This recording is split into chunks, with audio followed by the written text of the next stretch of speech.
A House committee attempted to ban Defense Secretary Pete Hegseth from using official funds to change military base names to evoke their original, Confederate-inspired titles in a rebuke of his war on diversity and inclusion policies in the military. The House Armed Services Committee passed an amendment to its annual defense policy bill barring the Pentagon from using any of the funds from next year's defense budget to rename Defense Department installations in honor of Confederate figures.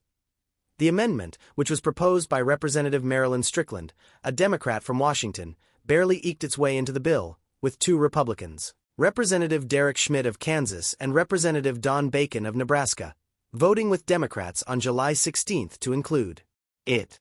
This attack on diversity, equity, and inclusion is really an attempt to suppress, erase, and make some people invisible, while elevating others, Strickland said at a July 15 session to mark up the bill.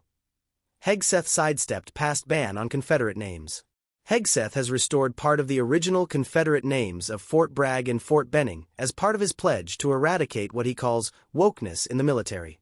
But in his orders to rename the bases, Hegseth skirted the requirements of a Biden-era commission created to change Confederate-inspired names of military installations by renaming the bases after 2 decorated veterans with the same last names as the Confederate figures for which they were originally named. The Pentagon declined to comment on pending legislation, and it is unclear if Hegseth will also be able to avoid the amendment's requirements. The vice chair of the Base Renaming Commission, retired Army Brig General Ty Segel, praised the amendment. Segel, who led the history department at the U.S. Military Academy at West Point, told USA Today he was proud of the committee for respecting the will of the American people, as expressed when Congress created the Bipartisan Naming Commission in 2021. The commission had renamed Fort Benning in Georgia to Fort Moore in honor of Vietnam War General Hal Moore and his wife, Julia, and Fort Bragg in North Carolina to Fort Liberty in 2023. Both were originally named after Civil War Confederate generals who fought for slavery. Hegseth signed an order in March restoring the name Benning to Fort Moore by naming it after Corporal Fred G. Benning, a World War I veteran awarded the Distinguished Service Cross.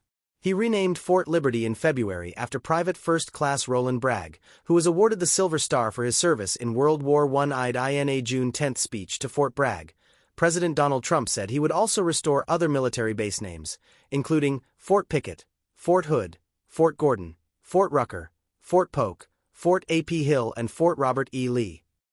"We won a lot of battles out of those forts. It's no time to change," he added. Hegseth, a generational link. At a Senate budget hearing in June, Hegseth said restoring the base names was important for the morale of the military. "Ask people that serve at Fort Bragg or Fort Benning if they like the fact that the names have been returned," he said. Hegseth has said changing the Confederate base names breaks a generational link, calling it garbage.